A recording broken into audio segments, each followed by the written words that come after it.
روزہ کے متعلق چند اہم مسائل اس کو اچھی طرح سمجھ لیں۔ نمبر 1، خون دینا۔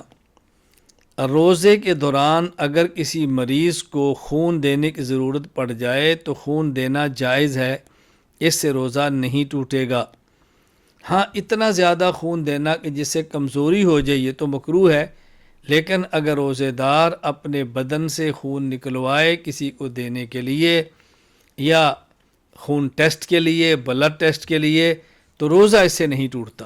نمبر 2، اگر روزے کے دوران خون لگوانے کی ضرورت پیش آئے اور مریض کو خون لگوانا چاہیں تو لگوا سکتے ہیں، اس سے بھی روزہ نہیں ٹوٹتا۔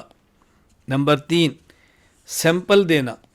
روزے کی حالت میں ٹیسٹ کروانے کے لیے خون کا نمونہ اور سیمپل دینا چاہیں تو دے سکتے ہیں، اس سے بھی روزہ نہیں ٹوٹتا۔ نمبر 4، انجیکشن لگوانا۔ روزے میں انجیکشن لگوانا جائز ہے، روزہ نہیں ٹوٹے گا۔ یہ انجیکشن پٹھے میں لگوائیں تب بھی جائز ہے، اور یہ انجیکشن اگر رگ وین کے اندر لگائیں تب بھی جائز ہے، کسی حالت میں بھی روزہ نہیں ٹوٹے گا۔ نمبر 5، طاقت کے لیے انجیکشن۔ انجیکشن خواہ کسی مرض کے لیے ہو یا طاقت کے لیے ہو، روزہ نہیں ٹوٹے گا۔ ہاں، محض اس لیے انجیکشن لگوانا کہ کمزوری محسوس نہ ہو، روزہ کا احساس نہ ہو، بھوک محسوس نہ ہو، یہ مکروہ ہے۔ کراہت الگ چیز ہے، لیکن اس سے روزہ ٹوٹے گا نہیں۔ Number 6، drip. مریض روزے کی حالت میں ڈرپ لگوا سکتا ہے، اس میں مختلف قسم کے انجیکشن بھی ڈالے جا سکتے ہیں، لیکن بلا ضرورت صرف کمزوری کو دور کرنے کی ڈرپیں لگواتے رہنا یہ مکروہ ہے، یہ مناسب نہیں، لیکن ڈرپ لگوانے سے روزہ نہیں ٹوٹے گا۔ نمبر 7، روزہ میں انہیلر استعمال کرنا۔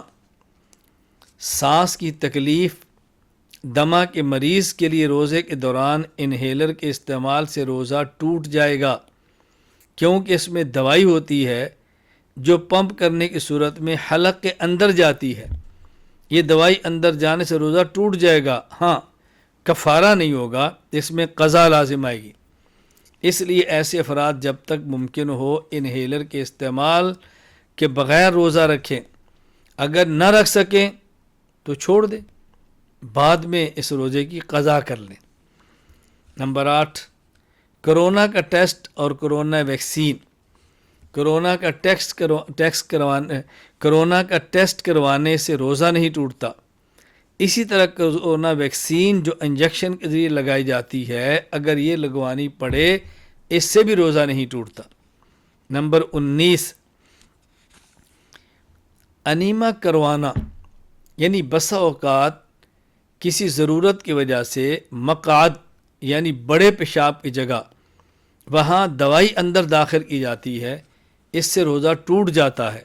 ہاں البتہ کفارہ نہیں ہوگا، لیکن روزہ ٹوٹ جائے گا، قضا لازم آئے گی۔